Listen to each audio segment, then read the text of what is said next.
পরের প্রশ্নটা হচ্ছে একটি মোটরসাইকেল আরোহী 54 কিলোমিটার/আওয়ার বেগে যাত্রা শুরু করে এবং তার বেগ বৃদ্ধি পেয়ে 5 সেকেন্ডে 35 মিটার/সেকেন্ড হয়। তার ত্বরণ কত?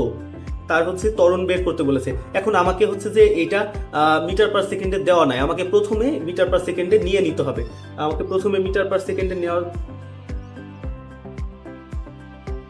এখানে একটু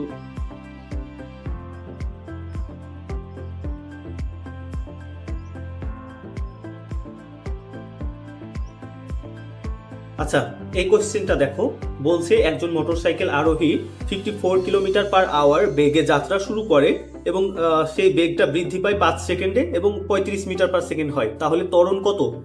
তোমাকে আগে এককগুলো সমতা করে নিতে হবে। তোমাকে 54 কিলোমিটার/আওয়ারকে তোমাকে মিটার/সেকেন্ডে কনভার্ট করতে হবে, তারপরে তুমি এই ক্যালকুলেশনটা করবে। ত্বরণ নির্ণয়ের সূত্র আগেই বলেছিলাম, শেষ বেগ মাইনাস আদি বেগ ডিভাইডেড বাই সময়।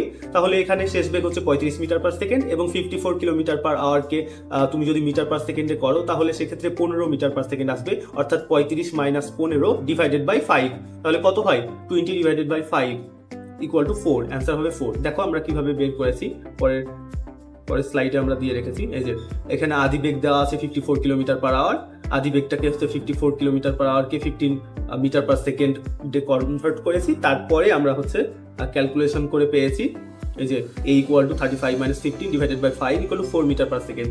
তাহলে খ নম্বর উত্তর।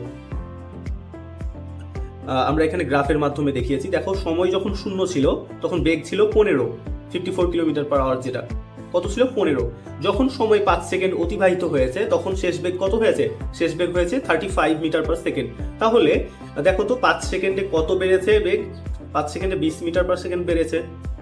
এবং এই গ্রাফটা তুমি যদি হচ্ছে ঢাল বের করো গ্রাফের, তাহলে তুমি কিন্তু আবার ত্বরণ পেয়ে যাবে। দেখো, আমি ঢালের সূত্র কি বলেছিলাম? ওয়াই অক্ষের পরিবর্তন ডিভাইডেড বাই এক্স অক্ষের পরিবর্তন। ওয়াই অক্ষের পরিবর্তন কত হয়েছে? দেখো, 15 থেকে 35 হয়েছে, পরিবর্তন কত? 20। আর এক্স অক্ষের পরিবর্তন কত? 0 থেকে 5 হয়েছে, তাহলে কত? Divided by 5। 20 divided by 5 equal to 4। তাহলে হচ্ছে ঢাল নির্ণয়ের মাধ্যমে আমরা ত্বরণ নির্ণয় করতে পারলাম।